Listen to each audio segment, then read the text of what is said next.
Bismillahirrahmanirrahim. Assalamualaikum warahmatullahi wabarakatuh.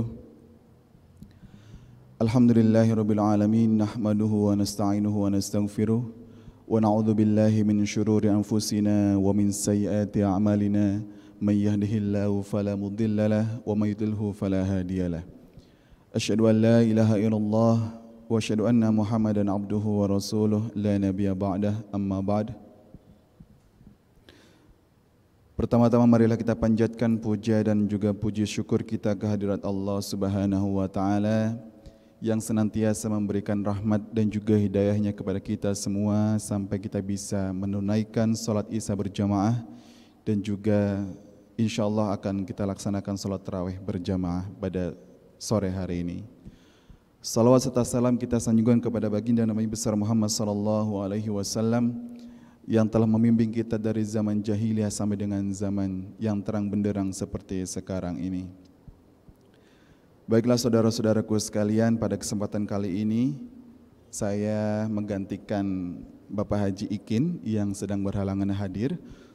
Untuk itu, walaupun beliau sedang berhalangan hadir, akan tetapi acara ataupun ceramah kultum pada sore hari ini tetap berjalan. Alhamdulillah.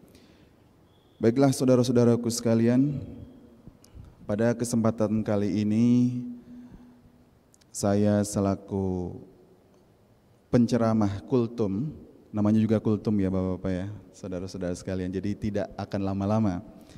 Jadi hanya 7 menit saja, tapi insya Allah akan bermakna bagi kita semuanya dan juga bisa menambah pengetahuan kita tentang keislaman. Saudara-saudaraku sekalian, pada kesempatan sore hari ini saya tidak akan lagi berbicara ataupun saya tidak akan lagi membahas sesuatu yang sangat berat mungkin, akan tetapi kita akan sama-sama belajar berkaitan dengan kehidupan kita. Untuk itu, dengan adanya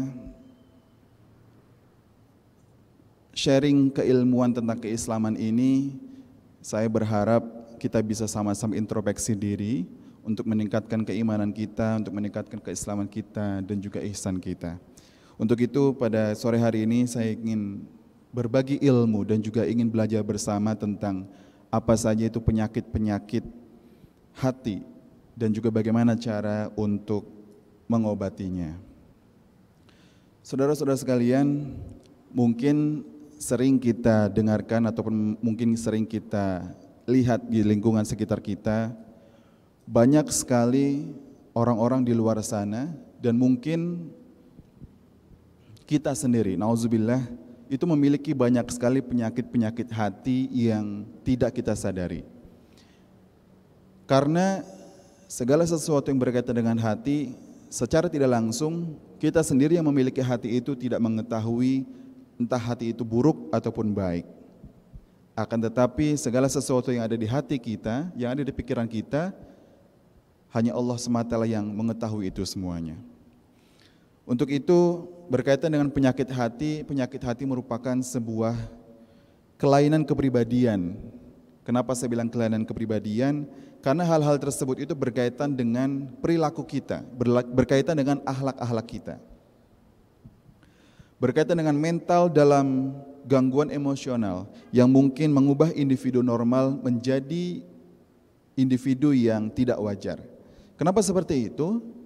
Karena dengan adanya penyakit hati itu akan mempengaruhi pikiran kita, akhlak kita, mental kita semuanya untuk berperilaku yang tidak wajar.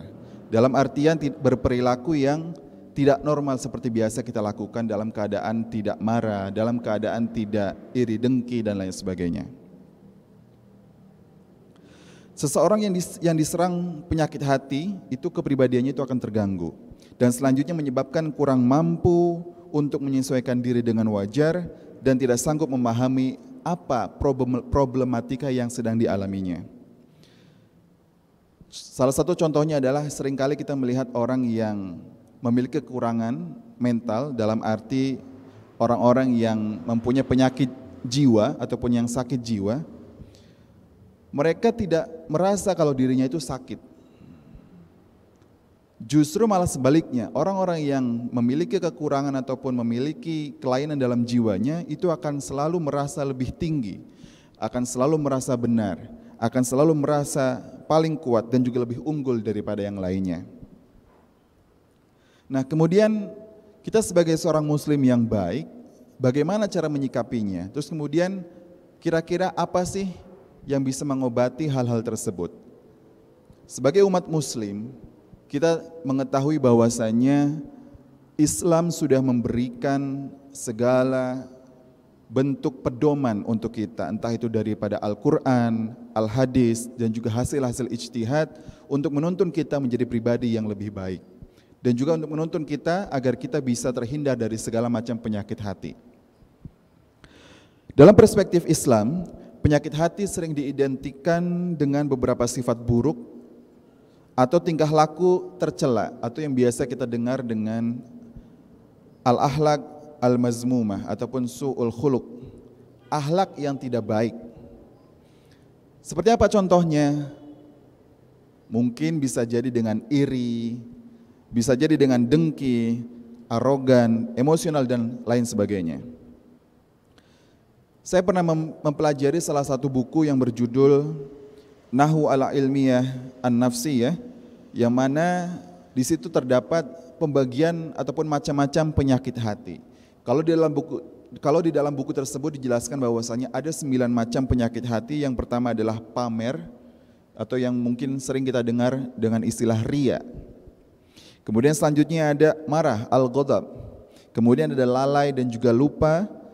Dan juga selanjutnya adalah was-was, rasa kekhawatiran.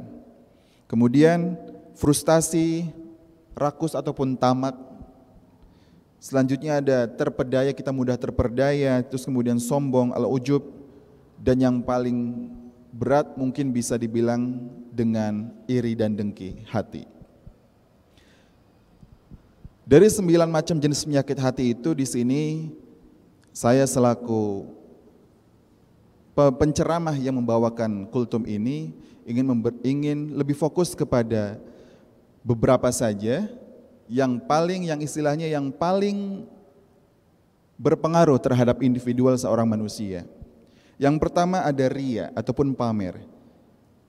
Mungkin entah itu pribadi kita sendiri ataupun kita melihat saudara-saudara kita di luar sana, bahwasanya seperti yang dijelaskan oleh salah satu tokoh umat Islam yaitu Al-Syarqawi, bahwa dalam penyakit riya terdapat unsur penipuan terhadap dirinya sendiri dan juga unsur penipuan terhadap orang lain.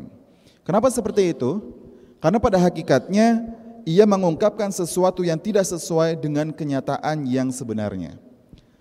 Karena penyakit riya itu merasuk ke dalam jiwa seseorang secara halus, dalam artian tidak secara sadar penyakit hati yang berjenis riya itu memasuki jati diri kita, memasuki pikiran kita, memasuki hati kita, sampai akhirnya akhlak kita itu terganggu oleh itu.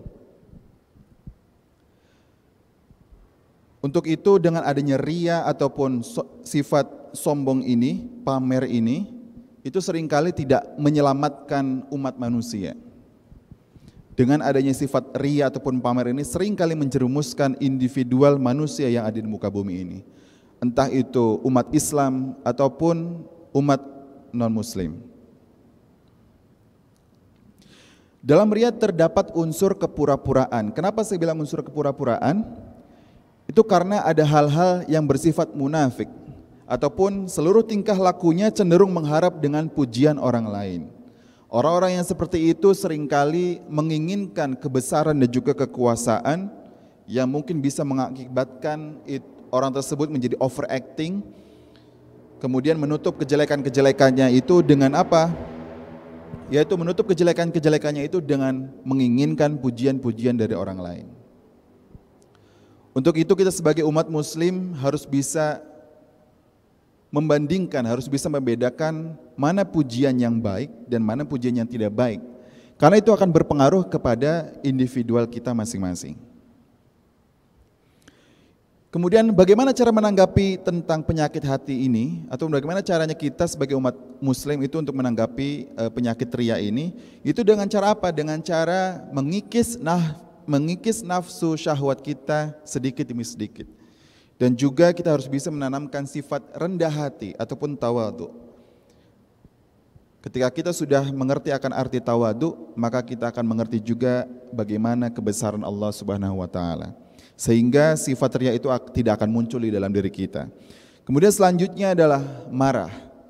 Kenapa saya bilang marah itu merupakan salah satu penyakit hati yang pada umumnya seringkali kita rasakan, yang seringkali kita temui di lingkungan sekitar kita.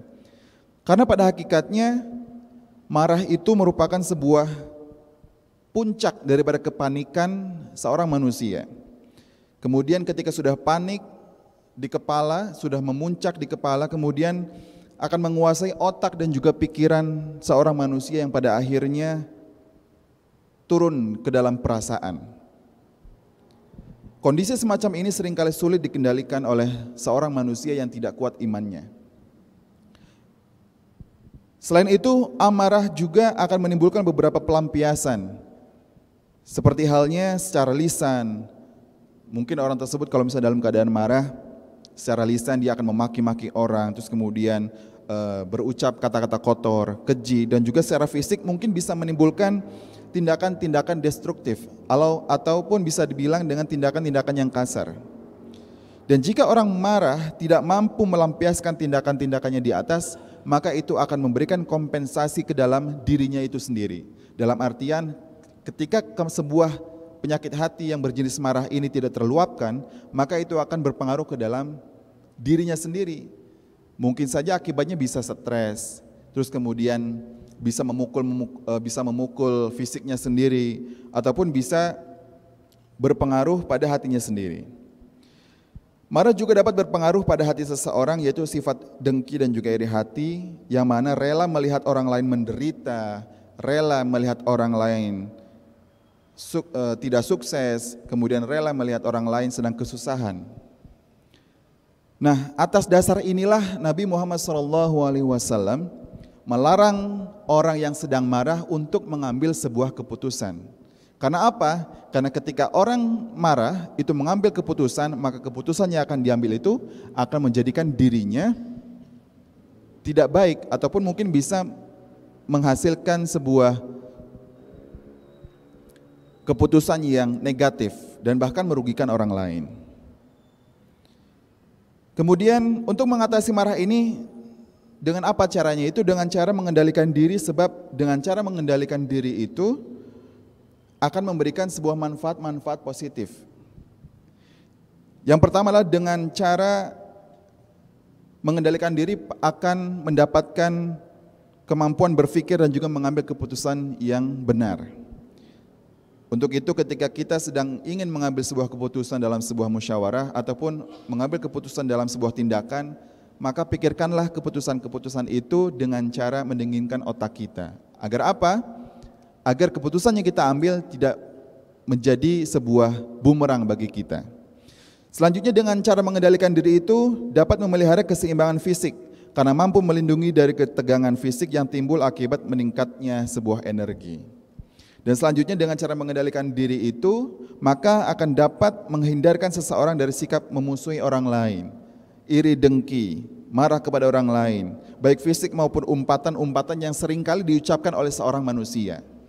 Dan selanjutnya dengan cara menenangkan diri, dengan cara mengendalikan diri itu akan mendapatkan kesehatan yang paripurna. Dalam artian kesehatan kita secara fisik dan juga batin itu akan menjadi kesehatan yang baik untuk diri kita.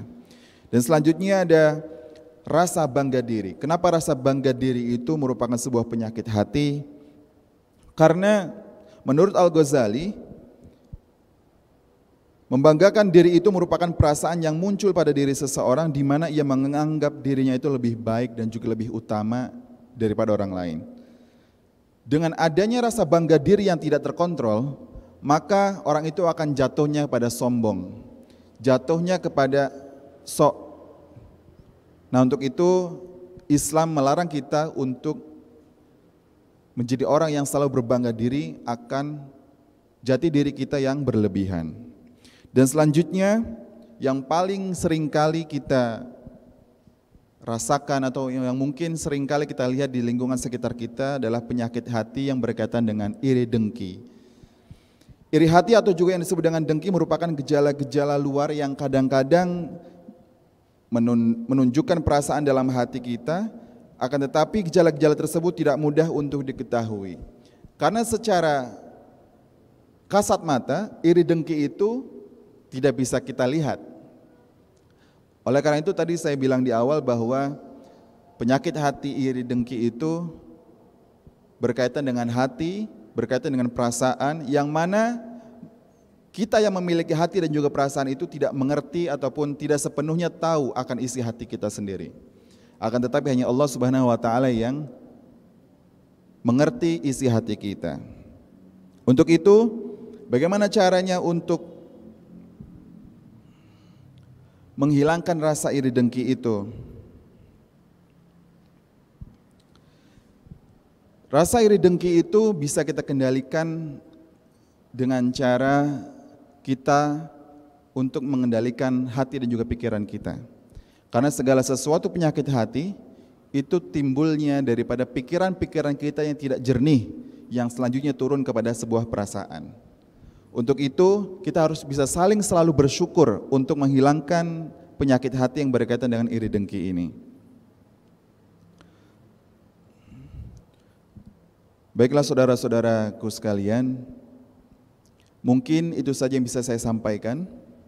Dari beberapa penyakit-penyakit hati yang tadi saya sampaikan, semoga bisa menjadi tolak ukur introspeksi diri kita untuk menjadi pribadi yang lebih baik lagi dan juga untuk menjadi muslim yang selalu taat akan keimanan kita, taat kepada Islam kita, kemudian selalu percaya bahwasanya Allah Subhanahu wa taala itu selalu memberikan kita petunjuk selama kehidupan kita. Wabillahi taufiq wal hidayah. Wassalamualaikum warahmatullahi wabarakatuh.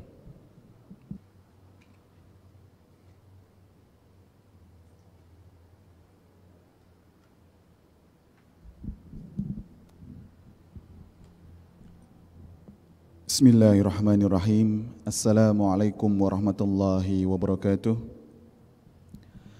Alhamdulillahirabbil alamin, nahmaduhu wa nasta'inuhu wa nastaghfiruh wa na'udzu billahi min syururi anfusina wa min sayyiati a'malina, may yahdihillahu fala mudhillalah wa may yudlilhu fala hadiyalah. Asyhadu an la ilaha illallah wa asyhadu anna Muhammadan abduhu wa rasuluh la nabiyya ba'dah, amma ba'd. Pertama-tama marilah kita panjatkan puja dan juga puji syukur kita kehadirat Allah Subhanahu wa taala yang senantiasa memberikan rahmat dan juga hidayahnya kepada kita semua sampai kita bisa menunaikan salat Isya berjamaah dan juga insyaallah akan kita laksanakan salat tarawih berjamaah pada sore hari ini. Salawat serta salam kita sanjungkan kepada baginda Nabi besar Muhammad sallallahu alaihi wasallam yang telah membimbing kita dari zaman jahiliyah sampai dengan zaman yang terang benderang seperti sekarang ini. Baiklah saudara-saudaraku sekalian, pada kesempatan kali ini saya menggantikan Bapak Haji Ikin yang sedang berhalangan hadir. Untuk itu walaupun beliau sedang berhalangan hadir, akan tetapi acara ataupun ceramah kultum pada sore hari ini tetap berjalan. Alhamdulillah. Baiklah saudara-saudaraku sekalian, pada kesempatan kali ini saya selaku penceramah kultum, namanya juga kultum ya Bapak-Bapak ya, saudara-saudara sekalian, jadi tidak akan lama-lama. Jadi hanya 7 menit saja, tapi insya Allah akan bermakna bagi kita semuanya dan juga bisa menambah pengetahuan kita tentang keislaman. Saudara-saudaraku sekalian, pada kesempatan sore hari ini saya tidak akan lagi berbicara ataupun saya tidak akan lagi membahas sesuatu yang sangat berat mungkin. Akan tetapi kita akan sama-sama belajar berkaitan dengan kehidupan kita. Untuk itu dengan adanya sharing keilmuan tentang keislaman ini, saya berharap kita bisa sama-sama introspeksi diri untuk meningkatkan keimanan kita, untuk meningkatkan keislaman kita, dan juga ihsan kita. Untuk itu pada sore hari ini saya ingin berbagi ilmu dan juga ingin belajar bersama tentang apa saja itu penyakit-penyakit hati dan juga bagaimana cara untuk mengobatinya. Saudara-saudara sekalian, mungkin sering kita dengarkan ataupun mungkin sering kita lihat di lingkungan sekitar kita, banyak sekali orang-orang di luar sana dan mungkin kita sendiri, nauzubillah, itu memiliki banyak sekali penyakit-penyakit hati yang tidak kita sadari. Karena segala sesuatu yang berkaitan dengan hati, secara tidak langsung kita sendiri yang memiliki hati itu tidak mengetahui entah hati itu buruk ataupun baik. Akan tetapi segala sesuatu yang ada di hati kita, yang ada di pikiran kita, hanya Allah semata yang mengetahui itu semuanya. Untuk itu berkaitan dengan penyakit hati merupakan sebuah kelainan kepribadian. Kenapa saya bilang kelainan kepribadian? Karena hal-hal tersebut itu berkaitan dengan perilaku kita, berkaitan dengan akhlak-akhlak kita. Berkaitan dengan mental dalam gangguan emosional yang mungkin mengubah individu normal menjadi individu yang tidak wajar. Kenapa seperti itu? Karena dengan adanya penyakit hati itu akan mempengaruhi pikiran kita, akhlak kita, mental kita semuanya untuk berperilaku yang tidak wajar. Dalam artian berperilaku yang tidak normal seperti biasa kita lakukan dalam keadaan tidak marah, dalam keadaan tidak iri dengki dan lain sebagainya. Seseorang yang diserang penyakit hati itu kepribadiannya itu akan terganggu dan selanjutnya menyebabkan kurang mampu untuk menyesuaikan diri dengan wajar dan tidak sanggup memahami apa problematika yang sedang dialaminya. Salah satu contohnya adalah seringkali kita melihat orang yang memiliki kekurangan mental dalam arti